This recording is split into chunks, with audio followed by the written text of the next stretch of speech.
सो myself Anirudh Patil. Maths में 10th के regarding हम चैप्टर्स डिस्कस करने वाले हैं।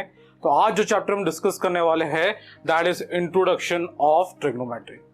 बेटा 10th में जितने भी बोर्ड एस्पिरेंट्स बच्चे हैं ये सबसे इंपॉर्टेंट चैप्टर माना जाता है 10th के रिगार्डिंग। अब पहले हम समझ लेते हैं कि ये ट्रिग्नोमेट्री चैप्टर में इनिशिएट हुआ क्या है, मतलब क्या है इसका। तो अगर मैं देखूं यहाँ ध्यान से ट्रिग्नोमेट्री में ये 3 पार्ट में डिवाइडेड दिख रहा है। ट्राई मतलब 3, गोन मतलब साइड्स एंड मैट्रॉन मतलब मेजरमेंट। जहां पे 3 साइड्स के मेजरमेंट के बारे में बात की जाए वो ट्रिग्नोमेट्री के अंदर बात की जानी है।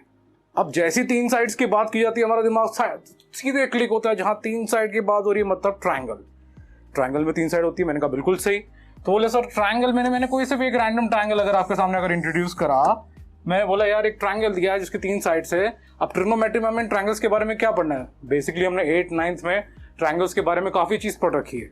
अब ट्रिग्नोमेट्री में ऐसा अलग क्या है, तो अब वही आज हम यह समझने की कोशिश करेंगे। अब बहुत सारे जगह आपने जब ट्रिग्नोमेट्री इंट्रोड्यूस करा होगा तो वो बात करते हैं राइट एंगल ट्रायंगल के बारे में कि ट्रिग्नोमेट्री मतलब राइट एंगल ट्रायंगल। मेरा कहना ऐसा नहीं है। मैं कहता हूँ कि बिल्कुल भी नहीं। राइट एंड ट्रायंगल पे बिल्कुल डिपेंड करता है, पर ये किसी भी ट्रायंगल के लिए ट्रिग्नोमेट्री इंपॉर्टेंट है क्योंकि किसी भी ट्रायंगल में बात की जाए तो मुझे हाइट की जरूर पड़ती है। किसी भी ट्रायंगल में अगर बात की जाए तो ट्रायंगल का अगर एरिया कुछ भी हमें कैलकुलेट करना है तो हाइट के बिना कई बार पॉसिबल नहीं हो पाता। इसलिए कभी भी हम ट्रिग्नोमेट्री में किसी आइडल ट्रायंगल को लेके चलते हैं तो वो आइडल ट्रायंगल हमेशा एक राइट एंगल ट्रायंगल को ही कंसिडर किया जाता है। तो जब मैं एक राइट एंगल ट्रायंगल बना रहा हूं आपके सामने ABC, अब इस राइट एंगल ट्रायंगल की खासियत ये होगी कि यहां पे एक एंगल जो आपको दिख रहा है जो हमेशा 90 डिग्री बनाता है। ये सबसे मेजर प्रॉपर्टी होती है राइट एंगल ट्रायंगल के बारे में, सभी जानते हैं। बचे हुए जो 2 एंगल दिख रहे हैं यहाँ पे, एक एंगल आपको C दिख रहा होगा, दूसरा एंगल आपको A दिख रहा होगा, ये दोनों अक्यूट एंगल्स हैं और इन अक्यूट एंगल्स से ही जुड़ा है हमारा ट्रिग्नोमेट्री। तो ट्रिग्नोमेट्री में हम बेसिकली बात करेंगे इन अक्यूट एंगल्स के बारे में with respect to the all the 3 sides. अब जब बात की जा रही है इन 3 साइड्स के बारे में, अगली चीज आपसे शुरुआत करूंगा। तो देखिए जरा यहाँ पे गौर फरमाया। अब फिर से आते हैं राइट एंगल। अब इंट्रोडक्शन खत्म हो गया, ट्रिग्नोमेट्री क्या होती है मैं आपको बता चुका हूं। अब हम आते हैं कि क्या चीजें इंपॉर्टेंट चीजें इन ट्रिग्नोमेट्री के अंदर हम पढ़ने वाले हैं। तो मैं सबसे पहले अगेन एक राइट एंगल ट्रायंगल फॉर्म करूंगा आपके सामने। इसकी नेमिंग करी मैंने ABC। अब जैसे मैंने पहले बताया था यहाँ पे 2 अक्यूट एंगल्स होते हैं, एंगल C भी अक्यूट एंगल और एंगल A भी है। अभी मैंने ये अक्यूट एंगल इसे मैंने एंगल C पे मैंने इसको थीटा सपोज कर लिया। अब जैसे कि 3 साइड होती है, अब तीनों साइड्स की नेमिंग हमने पहले भी 8th 9th में पढ़ चुके हैं जब हम पाइथागोरस थ्योरम के बारे में बात करते हैं। तो 90 डिग्री जहां फॉर्म हो रहा है उसकी जो अपोजिट साइड होती है this is called the longest side, जिसको हम हाइपोटेन्यूज बोलते हैं। ये चीज तो सभी ने सुन रखी है, समझ चुके होंगे कि भाई जो 90 डिग्री के सामने है तो longest side is called hypotenuse in a right angle triangle. उसके अलावा जो बची हुई 2 साइड्स दिख रही है आपको, ये डिपेंड करता है एंगल पे कि कौन सा यहाँ पे बेस होगा, और जो एक्यूट एंगल के सामने वाली साइड होती है वो हमेशा परपेंडिकुलर होती है। अगर मैं एंगल C के रिस्पेक्ट में अगर इसको एक्यूट एंगल मान के चल रहा हूं तो जो सामने वाली साइड देख रहे हो ये उसका क्या होगा? परपेंडिकुलर। और अक्यूट एंगल की जो एडजेसेंट साइड देख रहे हैं आप यहाँ पे, ये उसका क्या कहलाता है? बेस। बस इन्हीं 3 चीजों पे, hypotenuse, perpendicular, base with respect to the acute angle, हमारा ट्रिग्नोमेट्री बेस्ड है प्योरली उसी तरीके से। आज हम उसी को समझेंगे, आगे बात करेंगे। और देखिए बेटा ये ऐसा चैप्टर है, अगर इसकी शुरुआत, इसकी नींव काफी अच्छी पड़ी तो आगे जाके 11th 12th में जब आप ट्रिग्नोमेट्री पढ़ेंगे, 12th में आप जाके इनवर्स ट्रिग्नोमेट्री पढ़ने जाएंगे, आपको बिल्कुल भी दिक्कत आने नहीं वाली है। तो आपके आगे के फ्यूचर का मैथ्स का बेस इस 10th की ट्रिग्नोमेट्री पे डिपेंड करता है, ये आप ध्यान रखिएगा। चलिए आगे हम समझते हैं। इसके बाद एक सबसे पहली जो चीज आई ट्रिग्नोमेट्री के अंदर that is called trigonometric ratio. अब समझते हैं हम यहां पे कि ट्रिग्नोमेट्रिक रेशियो क्या चीज है। इसी पे ही अब आगे के चैप्टर की शुरुआत होने वाली है। अब ट्रिग्नोमेट्रिक रेशियो को जरा ध्यान से देखिए, समझिए क्या होता क्या है। पहले डेफिनेशन की बात करते हैं। The ratio of any 2 sides in a right angle triangle with respect to the acute angle is called trigonometric ratio. ये तो पहले मैंने इंग्लिश में बोल दिया, थोड़ा उसको हिंदी में अनुवाद करके बताता हूं मैं आपको मैं कहना क्या चाह रहा हूं यहाँ पे। किसी भी दो साइड्स का रेशो किसके रिस्पेक्ट में, respect to the acute angle, क्या कहलाता है? Trigonometric ratio. बिल्कुल चीज क्लियर है। और हम यहां देख सकते हैं कि हमारे पास 3 साइड्स है, इनके अलग अलग पार्ट्स में लेके अगर रेशो भी निकाले तो टोटल 6 ट्रिग्नोमेट्रिक रेशो निकल के आते हैं हमारे सामने। जो सबसे पहला ट्रिग्नोमेट्रिक रेशो निकल के आता है that is called sign theta. अगर साइन थीटा की बात की जाए तो साइन थीटा किस दो साइड्स का रेशो होता है? Perpendicular and hypotenuse. तो ऐसे हम बोलेंगे perpendicular upon hypotenuse. Sine theta के बाद जो अगला ट्रिग्नोमेट्रिक रेशियो हमारे सामने आता है that is called cos theta. इसकी बात की जाए तो ये होता है b/h। और अगला ट्रिग्नोमेट्रिक रेशियो आता है हमारे सामने tan theta which is perpendicular upon में बेस। अब देखो जैसे हम पिक्चरों में देखते हैं ना, एक स्टोरी शुरू होती है ना, भाई भाई होते हैं, भाइयों में झगड़ा हो जाता है, फिर पिक्चर आगे बढ़ती है। कुछ उसी तरीके का सीन हमें ट्रिग्नोमेट्री के अंदर भी मिलने वाला है। यहाँ भी कुछ भाइयों के बारे में बात की जाएगी, उन भाइयों के बीच में झगड़ा कैसे होगा, उससे ट्रिग्नोमेट्री आगे कैसे चलता जाता है वो उसको समझेंगे। अभी ये 3 दोस्त लिए हमने, साइन कॉस टेन, इनके भाइयों के बारे में बात करेंगे। साइन का भाई जो होता है वो होता है कॉसेक थीटा। ये भाई साइन का है और साइन से थोड़ा उल्टा चलता है, इसलिए इसकी वैल्यू भी उल्टी हो गई। अब ये बन गया हाइपोटेन्यूस अपॉन परपेंडिकुलर। कॉस का भाई है सेक थीटा। अब देखो ये भी उसका भाई है और ये उससे क्या चलता है? उल्टा। कॉस का भाई है भाई साहब, साइन का कौन है? कॉसेस। और कॉस का भाई कौन है? सेक। अगर यहां बात की जाए इसको उल्टा कर दो तो हाइपोटेन्यूस अपॉन क्या हो गया? बेस। और टेन का भाई है यहां पे हमारे सामने कॉट थीटा, ये भी उसी की तरह उल्टा चलता है, तो बेस अपॉन परपेंडिकुलर हो गया ये।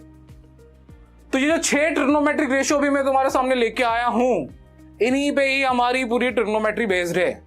इन 6 ट्रिग्नोमेट्रिक रेशियो को आराम से ध्यान से देखो, किस तरीके से आगे जाके इन भाइयों में झगड़ा होगा, किस तरीके से एक दूसरे से अलग हो गए, इनके अलग होने से आगे जाके कौन कौन सी डिफरेंट आइडेंटिटीज बनेगी जो हमारे काम में आनी क्लास 10th में, हम उसको समझेंगे। तो अभी के लिए ये चीज समझिए कि ट्रिग्नोमेट्रिक रेशियो क्या होता है। फिर से रिपीट कर देता हूं, ध्यान से सुनना, बार बार रिपीट करने की आदत है, थोड़ी गंदी आदत है मेरे अंदर। तो भाई ट्रिग्नोमेट्रिक रेशियो की अगर बात की जाए तो किसी भी 2 साइड्स का ratio, the ratio of any 2 sides in a right angle triangle with respect to the acute angle is called trigonometric ratio. और कितने ट्रिग्नोमेट्रिक रेशियो पढ़े? 6 ट्रिग्नोमेट्रिक रेशियो पढ़े हमने यहाँ पे।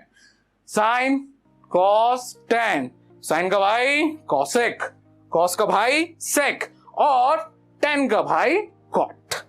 तो अब इन 6 ट्रिग्नोमेट्रिक रेशियो को मैं समझता हूं कि थोड़ा बहुत तो मैं तुम्हें समझा चुका हूं, थोड़ा बहुत तो तुम्हारे समझ में आ ही गया होगा कि ये 6 ट्रिग्नोमेट्रिक रेशियो किस तरीके से है। पक्की बात है, आगे बढ़ते हैं। अब जैसे कि अगली स्लाइड की तरफ जब मूव करेंगे तो हम बात करने वाले हैं ट्रिग्नोमेट्रिक टेबल के बारे में, जो अगेन एक इंपॉर्टेंट पार्ट है। जब हम 10th क्लास की बात करते हैं, जब हम देखते हैं कि भाई ट्रिग्नोमेट्रिक टेबल,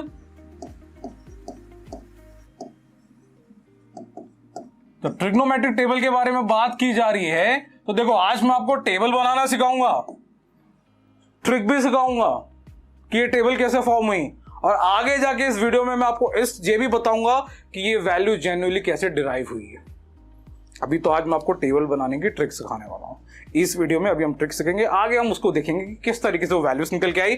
तो वैसे ही वापस से ध्यान देते हैं, कितने ट्रिग्नोमेट्रिक रेशियो होते हैं? 6। पहला कौन था? Sine theta. फिर कौन आया था? Cos theta. फिर कौन आया था? Tan theta. साइन का भाई कौन था? Cosec theta. कॉस का भाई सेक थीटा और टेन का भाई कॉट थीटा। चलिए जनाब आगे बात करते हैं इसके बारे में। अब जरा ध्यान से देखो, अभी जो आप टेबल देख रहे हैं वो शुरू होगा 0 डिग्री से और कहां तक जाएगा? 90 डिग्री तक। इसके बारे में भी आगे बात करेंगे कि हम 0 से 90 तक ही क्यों वैल्यू ले रहे हैं, क्योंकि 0 से 90 फर्स्ट क्वाड्रेंट में लाई करता है। फर्स्ट क्वाड्रेंट क्या होता है आगे हम बात करेंगे, अभी सिर्फ टेबल पे ध्यान दीजिए कि ये कहां से शुरू हो रही है। तो जैसा मैंने आपसे कहा कि इसकी जो शुरुआत होगी,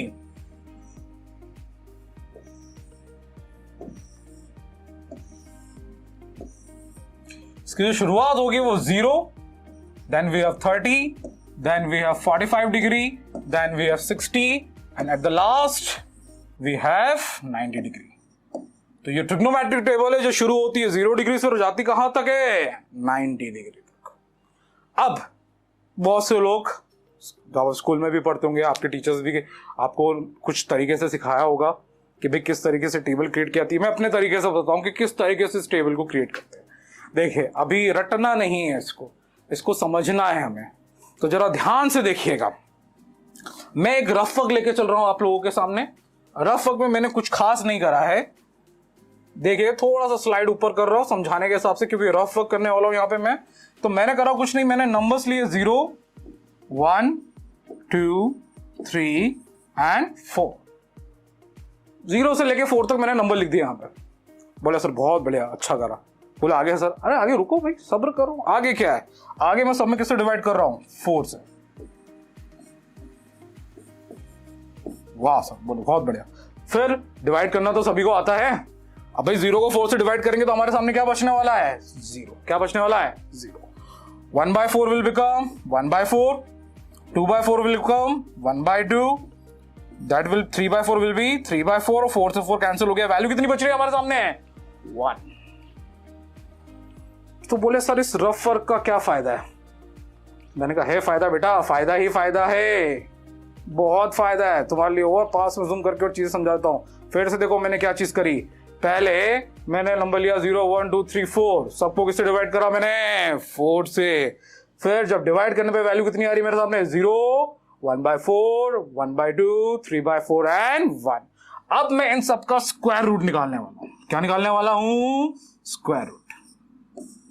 जब स्क्वायर रूट निकालूंगा यहां पे मैं, तो जरा ध्यान देखना भैया, 0 का स्क्वायर रूट 0 होता है। कोई और ज्ञानी तो नहीं है जो बोलते इनफिनाइट या कुछ और होता है। 1/4 का स्क्वायर रूट 1/2, 1/2 का स्क्वायर रूट 1/√2, क्योंकि 2 किसी का परफेक्ट स्क्वायर नहीं है। फिर 3 की बात करें तो ये भी जाएगा हमारा √3/2, और 1 का तो हमें पता ही क्या होगा 1। तो जरा ध्यान से देखो बेटा इन वैल्यूज को, 0 1/2 1/2 √3/2 और 1। ये जो 5 वैल्यूज देख रहे हो आप, अभी जब हम टेबल पे वापस आएंगे, ये जो वैल्यूज है, ये शुरुआत की 5 वैल्यू जो हमने निकाली है, ये ट्रिग्नोमेट्रिक टेबल के साइन थीटा की शुरुआत की वैल्यूज है। बहुत बढ़िया। पहली वैल्यू हमारी आई थी 0, मतलब साइन 0 की वैल्यू कितनी होती है 0। साइन 30 की वैल्यू मेरे पास कितनी आई थी 1/2। 45 की वैल्यू कितनी है मेरे सामने 1/√2। देन 60 की वैल्यू मेरे सामने कितनी आई √3/2 एंड 90 की वैल्यू मेरे पास कितनी आई 1। बहुत बढ़िया। बोले फिर आपके मन में सवाल आया सर हो गया है तो इसके बाद क्या। जब सिर्फ साइन की वैल्यू निकाली, हमें तो आप पूरी टेबल बनाना सिखाने वाले। मैंने कहा सब्र करो, पूरी टेबल ही सिखाने वाला हूं कि पूरी टेबल किस तरीके से बनेगी। चलिए आगे बात करते हैं। अब कुछ नहीं करना है, जब कॉस की वैल्यू की बात करेंगे तो साइन की वैल्यूज को पीछे से लिखना शुरू कर दीजिए। पीछे से लिखेंगे तो सबसे पहली वैल्यू क्या आ रही है इसकी 1। उसके बाद वैल्यू कितनी आ रही है √3/2। उसके बाद वैल्यू कितनी आ रही है 1/√2। Then what we have 1/2 and the last value which we have 0। बोले बहुत बढ़िया सर, 2 चीजें हमें आ गई समझ में। आपने साइन की वैल्यू निकालना सिखा दिया, दूसरी आपने कॉस की। सर इसके अलावा मैंने कहा आगे 10 आ रहा है। कौन आ रहा है 10। तो जब मैं ट्रिग्नोमेट्रिक रेशियो के बारे में बात कर रहा था, मैंने एक चीज वहां पे नहीं बताई थी जो मैं अभी बताने वाला हूं। उसको जरा फिर से समझते हैं, उसके जरा ध्यान दीजिए। जैसे मैंने आपसे बोला था कि जो साइन थीटा होता है वो होता है हमारा परपेंडिकुलर अपॉन हाइपोटेन्यूज, बिल्कुल यही बताया था। कॉस थीटा हमारा होता है बेस अपॉन हाइपोटेन्यूज। अगर मैं इन दोनों को डिवाइड कर दूं एक दूसरे से, तो हाइपोटेन्यूज क्या हो रहा है कैंसिल। क्या बच रहा है परपेंडिकुलर अपॉन बेस, और यही हमारे किसकी वैल्यू होती है tan थीटा की। मतलब tan थीटा किन 2 ट्रिग्नोमेट्रिक रेशियो का वैल्यू होता है साइन अपॉन कॉस। ये चीज क्लियर है, बहुत बढ़िया। तो इसी हिसाब से अगर मैं इनकी वैल्यूज को डिवाइड करते जाऊंगा तो क्या मेरे सामने tan थीटा की वैल्यू आ सकती है। तो बोलो बिल्कुल आ सकती है सर, बाकायदा आएगी। तो tan थीटा की वैल्यू की जब बात करने जा रहा हूं मैं यहां पे, तो मैं जब 0 को 1 से डिवाइड करूंगा तो वैल्यू कितनी आएगी मेरे सामने है 0। 1/2 को √3/2 से डिवाइड करने जाऊंगा तो 2 से 2 क्या हो जाएगा कैंसिल। वैल्यू बचेगी हमारे सामने 1/√3।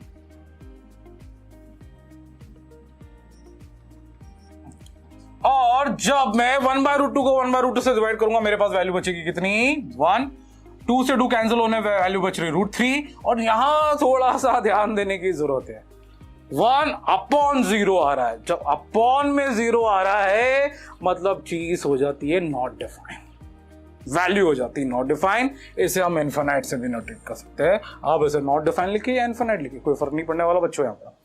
अब देखिए 3 वैल्यूज अपने पास मेन 3 को निकाल लिया, क्योंकि बाकी तो 3 भाई है ना उनके जो उनसे उल्टा चलते हैं। शुरुआत में मैं बता चुका था कि ये तो इनसे क्या चलते हैं उल्टा।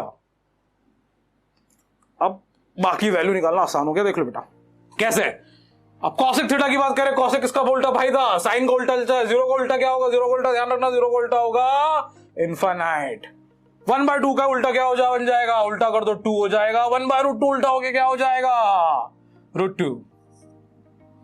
√3/2 की बात करें तो वो बन जाएगा हमारे सामने 2/√3 और 1 का उल्टा 1 ही होता है। ये तो आई थिंक सभी को पता होगा ये चीजें, बिल्कुल सही। सेक किसका भाई था, कॉस का। तो जब 1 को उल्टा करेंगे तो क्या आएगा 1। √3/2 will become 2/√3, 1/√2 will become √2, 1/2 will become 2 and 0 will become infinite. Any doubt? नहीं। 5 वैल्यू हो चुकी, लास्ट कौन बच रहा है, कॉट थीटा हमारे सामने। ये किसका भाई था, tan का। उल्टा काम करेगा, 0 का उल्टा इनफिनाइट, 1/√3 का उल्टा √3। हैंड राइटिंग पे थोड़ा सा एडजस्ट कर लेना, हैंड राइटिंग मेरी थोड़ी सी कच्ची पक्की ही है।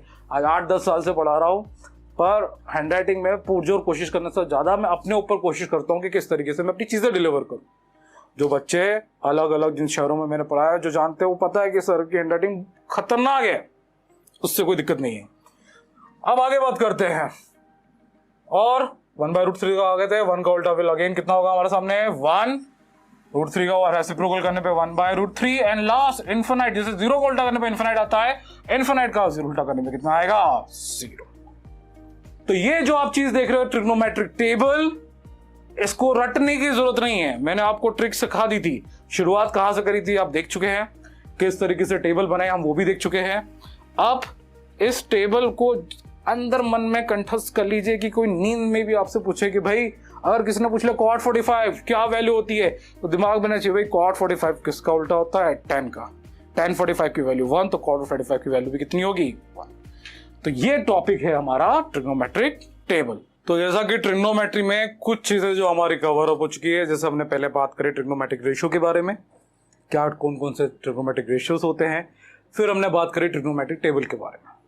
अब आगे बात करेंगे कुछ बेसिक आइडेंटिटीज के बारे में, जो इस चैप्टर का एकदम शुरुआत है, एकदम बेसिक। तो सबसे पहला जो ट्रिग्नोमेट्रिक आइडेंटिटी की बात करेंगे हम,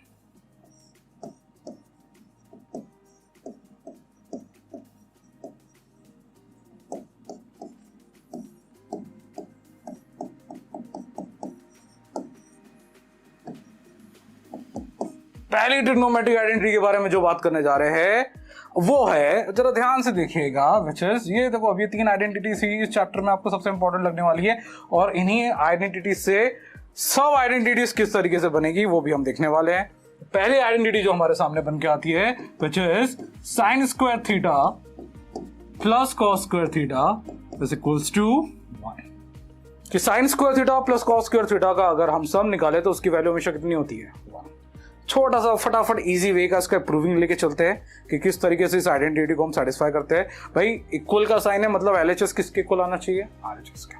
तो उसी को हम इक्वल लाने के लिए हम एलएचएस लेके चलते हैं। एलएचएस तो एलएचएस में पहली चीज जो हमें दिख रही है which is sine square theta. अब साइन की हमें बात पता है, तो हमें साइन पता है क्या होता है, साइन होता है परपेंडिकुलर अपॉन में हाइपोटेन्यूज, ऊपर क्या लगा दिया बेटा स्क्वायर। cos स्क्वायर थीटा क्या होगा, cos की वैल्यू क्या होती है बेस अपॉन हाइपोटेन्यूज, फिर क्या हो गया स्क्वायर इक्वल्स टू 1। चलिए स्क्वायरिंग करते हैं, तो यहां पे क्या आ जाएगा हमारे सामने p स्क्वायर अपॉन में h square plus b square upon में h स्क्वायर इक्वल्स टू में क्या चल रहा है बेटा 1। एलसीएम लेंगे तो देखिएगा दोनों का नीचे h स्क्वायर आ रहा है, तो एलसीएम कितना आ जाएगा h स्क्वायर। एलसीएम लेने की तरीके सभी को पता है, जब सेम टर्म्स हो तो ऊपर वाली टर्म्स भी एज इट इज उतर के आ जाती है, तो यहां भी क्या आ जाएगा p square plus b square and that is equals to 1। अब फिर वही बात, शुरुआत में जब चैप्टर शुरू करा था मैंने कहा पाइथागोरम सबने बचपन में पढ़ रखा है, बचपन में मतलब 1-2 साल पहले। तो P square plus B square always equals to H square. तो यहाँ पे वैल्यू कितनी बन के आ जाएगी, H square upon H square equals to 1। H square से एच स्क्वायर कैंसिल हो गया, 1 इक्वल्स टू 1। तो क्या ये आइडेंटिटी जस्टिफाई कर रही है? बिल्कुल कर रही है। तो पहली आइडेंटिटी जो हमारे सामने बन गया which is sine square theta plus cos square theta is always equals to 1। अब इसी एक आइडेंटिटी की 2 सब आइडेंटिटी बन के आती है जो आगे जब आप क्वेश्चन सॉल्व करेंगे तो जहां में बहुत मदद करने वाला है। देखिए मैं फिर बोल रहा हूं, इस चैप्टर में अगर बोर्ड के रिस्पेक्ट से बात करें तो सबसे खतरनाक क्वेश्चन तब बनते हैं जब आपको आइडेंटिटीज पे बेस्ड क्वेश्चन आते हैं।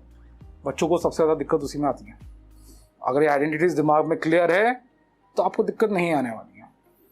सब आइडेंटिटी कैसे बनेगी? अगर मेरे को मान के चलना है कि मुझे साइन स्क्वायर की वैल्यू यहां से निकालनी है तो एक पहली जो सब आइडेंटिटी बन के आती है which is sine square theta equals to 1 minus cos square theta.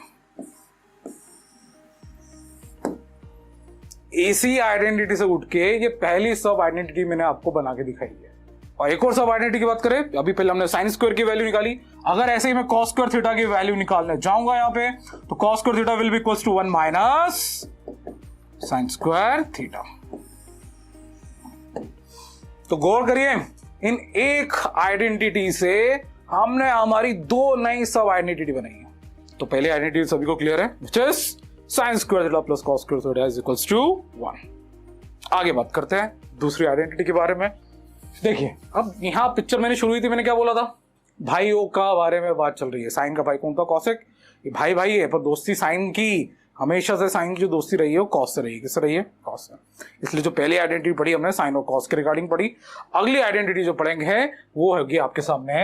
अब हुआ क्या, ये आइडेंटिटी को जरा ध्यान से देखना। 1 plus tan square theta equals to sec square theta.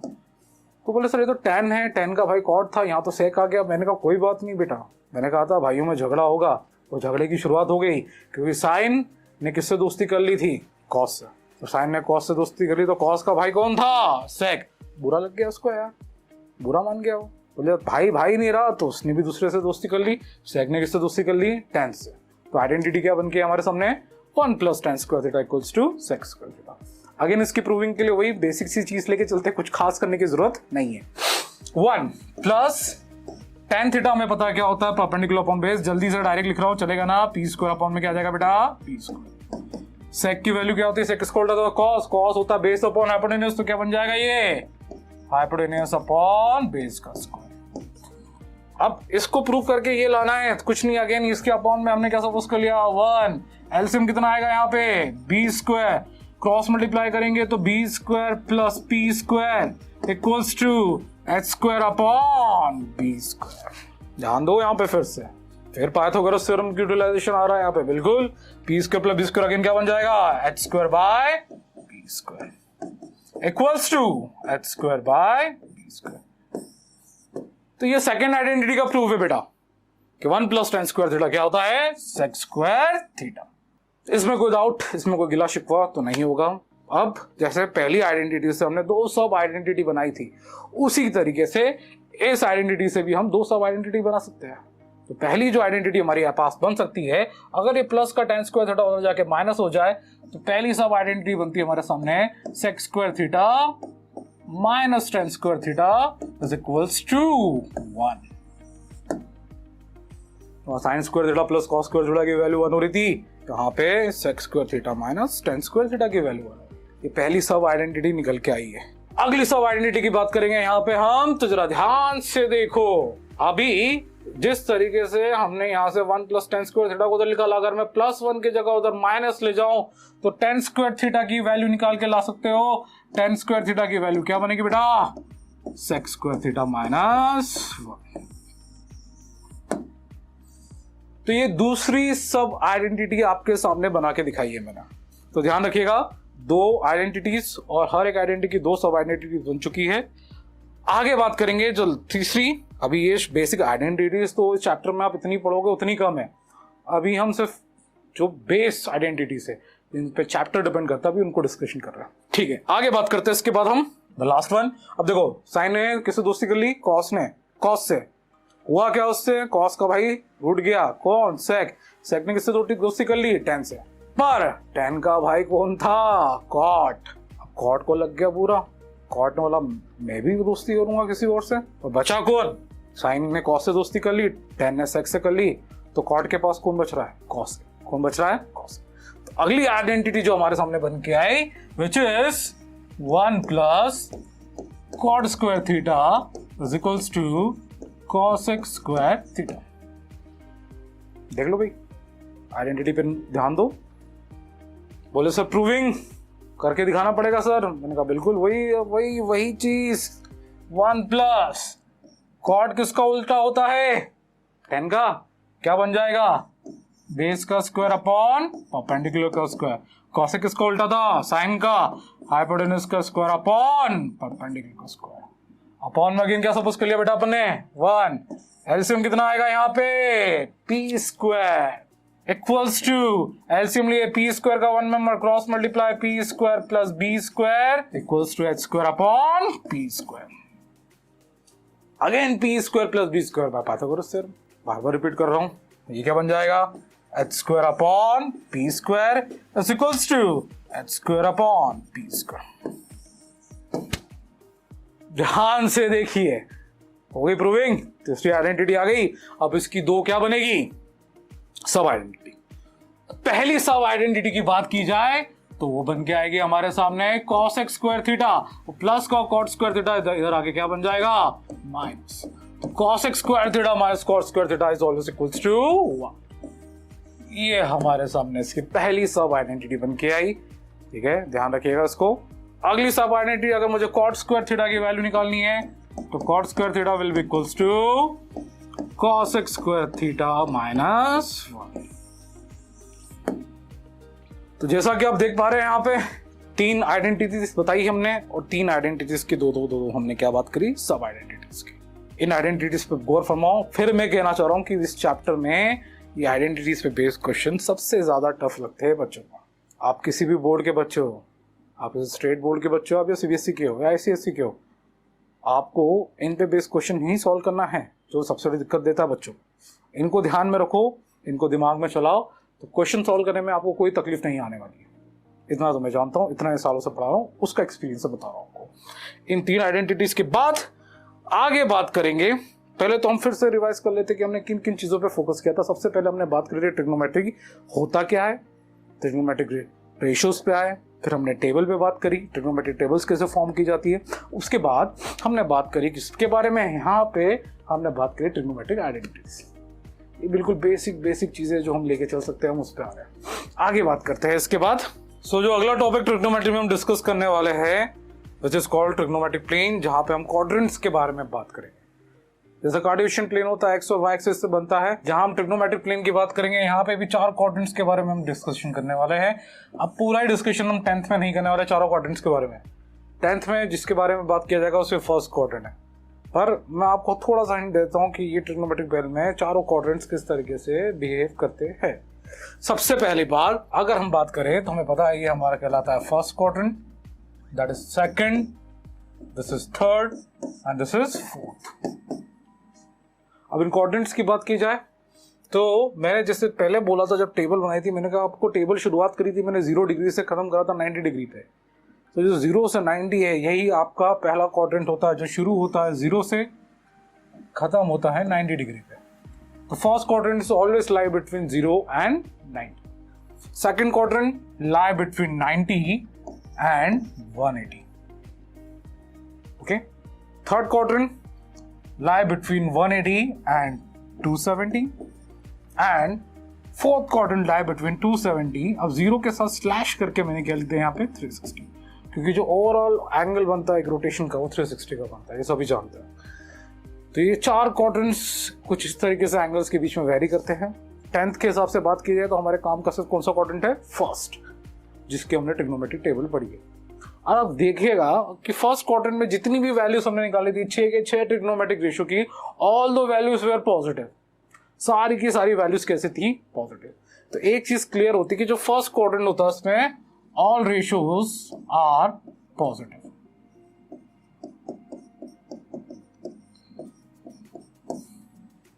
Second quadrant की बात की जाए तो सेकंड क्वाड्रेंट में साइन एंड साइन का भाई, तो कभी भाईचारा नहीं, तू भाईचारा भले भाइयों में झगड़े हो सकते हैं पर उनका भाईचारा खत्म नहीं हो सकता, ये चीज तो आप जानते हैं। तो साइन का भाई कौन था? कॉसेक। ये दोनों सेकंड क्वाड्रेंट में कैसे होते हैं? पॉजिटिव। अब तो सेकंड क्वाड्रेंट की बात की जाए तो साइन और कॉसेक पॉजिटिव होगा, बाकी सारे के सारे रेशियोज कैसे होते हैं? नेगेटिव। ये आगे 11th में काम आएगा बेटा, है ना। ऐसे तो अगर आप कॉम्पिटिटिव एग्जाम्स की तैयारी कर रहे हैं, if you are going for NTSC or any other exams, ये चीजें पूछी जाती है उसमें, इस पे बेस क्वेश्चन आते हैं, इसलिए मैं थोड़ा सा हिंट करके आपको समझाने की कोशिश कर रहा हूँ। आगे आने वाले में जब हम ट्रिग्नोमेट्री के और डिफरेंट वीडियोस बनाएंगे तब इनके बारे में डिटेल में चर्चा करेंगे हम। थर्ड क्वाड्रेंट की बात की जाए तो यहाँ पे पॉजिटिव होगा आपका 10, और 10 का भाई कौन था? कॉट। तो ये दोनों कैसे होते हैं? Positive. At the last quadrant which is fourth quadrant, here cos and sec is positive. ध्यान से देखिए, गौर फरमाइए, ये आपका कार्टेशियन आपका ट्रिग्नोमेट्रिक प्लेन कहलाता है, जिसमें बेसिकली अभी 10th में हमें सिर्फ फर्स्ट क्वाड्रेंट के बारे में बात करना है, पर इनको भी ध्यान से अभी से गौर फरमा दीजिए, आगे काम आने वाले हैं। अब जैसा कि मैंने बोला था कि ये 0 से 90 के बीच में वेरी करता है। अब इससे भी कुछ और डिफरेंट आइडेंटिटीज बन के निकली। वो आइडेंटिटीज किस तरीके से हमारे काम में आएगी उस पर हम चर्चा करते हैं, डिस्कशन करते हैं, जिन पे बेस्ड और क्वेश्चंस हमारे ट्रिग्नोमेट्री में क्लास 10th में सॉल्व होने वाले हैं। अब जैसा कि मैंने आपको बोला था कि पहले या क्वाड्रेंट सारे के सारी वैल्यूज कैसी होती है, ट्रिग्नोमेट्रिक रेशियोज की वैल्यूज कैसी होती है? पॉजिटिव। तो सबसे पहली आइडेंटिटी जो बन के आएगी यहाँ पे which is sine 90 minus theta. Sine 90 minus theta equals to, अब देखो साइन का भले भाई यहाँ पे कौन होता था हमेशा? कॉसेक। फिर भाईचारा टूट गया यहाँ। साइन का खास दोस्त कौन था? कॉस। साइन 90 माइनस थीटा क्या बन जाएगा आपका? Cos theta. अगर साइन ने कॉस से दोस्ती करी तो जब कॉस 90 माइनस थीटा की बात होगी तब क्या आएगा? Sine theta. फिर से इन दोनों ने दोस्ती कर ली, इनके भाइयों को बुरा लगेगा? बिल्कुल लगेगा, उनके बारे में बात करेंगे। पर साइन ने कॉस से दोस्ती करी तो कॉसेक जो साइन का भाई हो किससे दोस्ती करेगा? आगे जाके सेक्स से। पर यहाँ एक खासियत है, एक दो लोगों का भाईचारा नहीं टूट रहा है, वो है tan और cot। मतलब जब मैं tan 90 माइनस थीटा की बात कर रहा हूं तो किसके इक्वल होगा? cot थीटा की। और cot 90 माइनस थीटा की बात कर रहा हूं तो किसके इक्वल होगा? tan theta.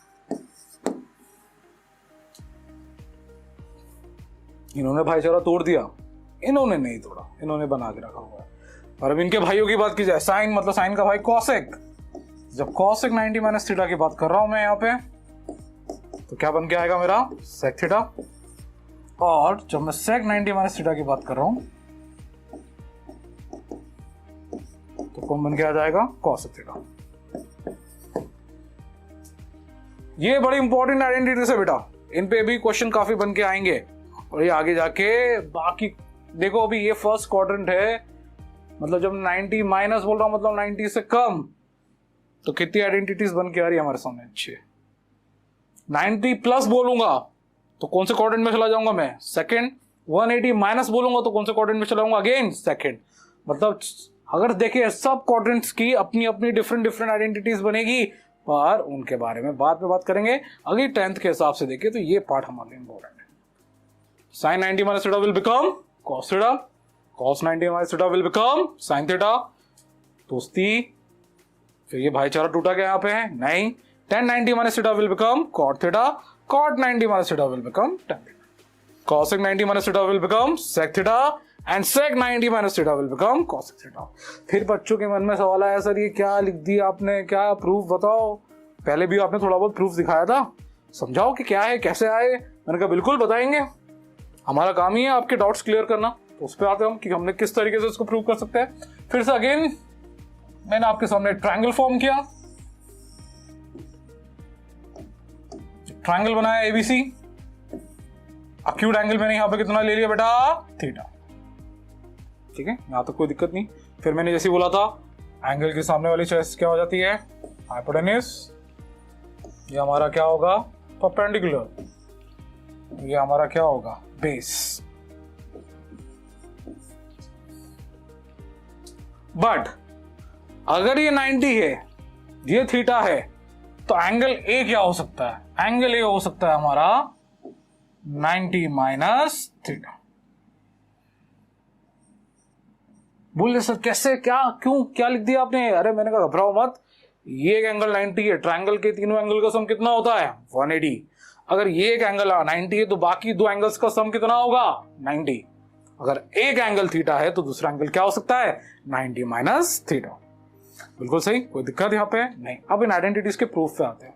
पहली चीज, अगर मैं थीटा के रिस्पेक्ट में बात करूं तो साइन थीटा, देखते जाना, गौर फरमाना कैसे प्रूविंग आ रही है यहाँ पे। साइन थीटा हमारा क्या होता है? Perpendicular upon hypotenuse. बिल्कुल सही बात। मैंने बताया था कि भैया अभी पिछली वाले बारे में डिस्कस नहीं करा, मैंने बोला था अभी आज डिस्कस कर लेता हूं। इस वक्त मोमेंट पे हाइपोटेन्यूज सबका चेंज हो सकता है क्या? नहीं, वो तो लॉन्गेस्ट साइड होती है, ट्रायंगल में एक ही लॉन्गेस्ट साइड हो सकती है। बाकी ये दोनों आपस में चेंज हो सकते हैं। परपेंडिकुलर बेस बन सकता है, बेस परपेंडिकुलर बन सकता है, वो डिपेंड करता है अक्यूट एंगल पे। मैंने पहले शुरुआत में बताया था कि अक्यूट एंगल के सामने वाली जो साइड होती है वो हमेशा परपेंडिकुलर होती है, एंड एडजेसेंट साइड हमेशा क्या होती है? उसकी बेस। तो जैसे एंगल्स चेंज होते हैं तो उनके रिस्पेक्टिव साइड्स चेंज होगी, तो परपेंडिकुलर बेस भी चेंज होंगे। ठीक है बात। अभी थीटा के रिस्पेक्ट में बात कर रहे हैं अगर हम, तो ये थीटा के रिस्पेक्ट में अगर परपेंडिकुलर की बात की जाए तो side A B will be the perpendicular, sine theta equals to A B. और हाइपोटेन्यूज की बात करें तो हाइपोटेन्यूज क्या होगा हमारे यहाँ पे? AC। तो sine theta equals to A B upon AC, and that is equation number 1। यहाँ किसी को कोई तकलीफ नहीं? समझ सकता हूँ कि ये कोई एकदम भारी कोई चीज नहीं बताई, एक सिंपल सी चीज बताई आपको मैंने, वैल्यूज लिख दी, मतलब नेमिंग के हिसाब से। अब अगर मैं बात करूं इस एंगल की 90 माइनस थीटा, तो दिख रहा है सभी को? दिख रहा है कि नहीं दिख रहा? पक्की बात है। तो ये साइन थीटा अगर मेरा A B upon AC equation number 1 बना। सिमिलरली अगर मैं कॉस थीटा की बात करता है यहाँ पे, तो अगर कॉस थीटा आता तो कॉस थीटा होता हमारा बेस अपॉन हाइपोटेन्यूज। होता कि नहीं होता है? बेस अपॉन हाइपोटेन्यूज की अगर बात की जाए यहाँ पे, तो बेस अगर हम देखें यहाँ पे, तो बेस हमारा बनेगा BC, हाइपोटेन्यूज बनेगा हमारा यहाँ पे क्या? AC, and that is equation number 2। देखो मैं सारे 6 के 6 प्रूफ करके नहीं बताने वाला, किसी भी एक चीज, एक आइडेंटिटी को प्रूफ करके समझाऊंगा, बाकी अपने आप खुद ही करना सीख जाएंगे। तो जरा ध्यान से देखो बेटा, अभी तक जितनी चीजें हुई है हमारे सामने यहाँ पे, ये दो इक्वेशन बन के आई, साइन थीटा और कॉस थीटा के फॉर्म ने हमने नेमिंग के हिसाब के उनके रेशियोस और इक्वेशन फॉर्म कर दिया। बट अगर मैं एंगल सी की जगह एंगल ए की बात कर रहा हूं, तो मैंने बोला वहां पे क्या लग रहा है? 90 माइनस थीटा। अब देखो, for angle 90 minus theta, for 90 minus theta, अब मैं ट्रिग्नोमेट्रिक रेशियो की बात करूं इस एंगल के रिस्पेक्ट में, तो ध्यान रखना बेटा, एंगल के सामने वाला क्या बन जाएगा? परपेंडिकुलर, एडजेसेंट क्या बन जाएगा? बेस। तो परपेंडिकुलर ये बन गया और ये क्या बन गया? बेस। तो जब मैं साइन 90 माइनस थीटा की बात करूंगा, जब मैं साइन 90 माइनस थीटा की बात करने जा रहा हूं यहां पे, तो अगेन वही फंडा लगाएंगे, perpendicular upon hypotenuse, sine 90 minus theta. अब देखिए ये बन गया हमारा परपेंडिकुलर, परपेंडिकुलर की जगह हम क्या लेके चलेंगे यहाँ पे? BC, हाइपोटेन्यूज क्या हमारा? AC, and that will be equation number 3। अब इक्वेशन नंबर 3 और इक्वेशन नंबर 2 को जरा गौर फरमाइए। अगर हम कंपेयर करेंगे bye comparing equation number 2 and 3,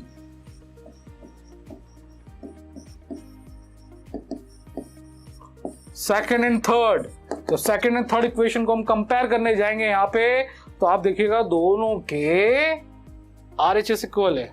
यहां भी BC अपॉन AC आ रहा है, यहां भी BC अपॉन क्या आ रहा है? AC। तो by comparing equation number second and 3 we can write it down, जो हमारी प्रूविंग पहली प्रूफ हो रही है, sine 90 minus theta equals to cos theta. तो देख रहे हैं आप, पहली identity sine 90 minus cos theta equals to cos theta, जिसकी मैंने प्रूविंग आपको यहाँ पे करके बताई है। इसको जरा ध्यान से देखें। इसी तरीके से बाकी सारी जितनी भी आइडेंटिटीज 90 माइनस थीटा के है, वो इसी ही तरीके से प्रूव किए जा सकते हैं। ये एक और अगेन एक इंपॉर्टेंट पार्ट ट्रिग्नोमेट्री के अंदर, जिसपे हमें बहुत ज्यादा गौर फरमाने की जरूरत है।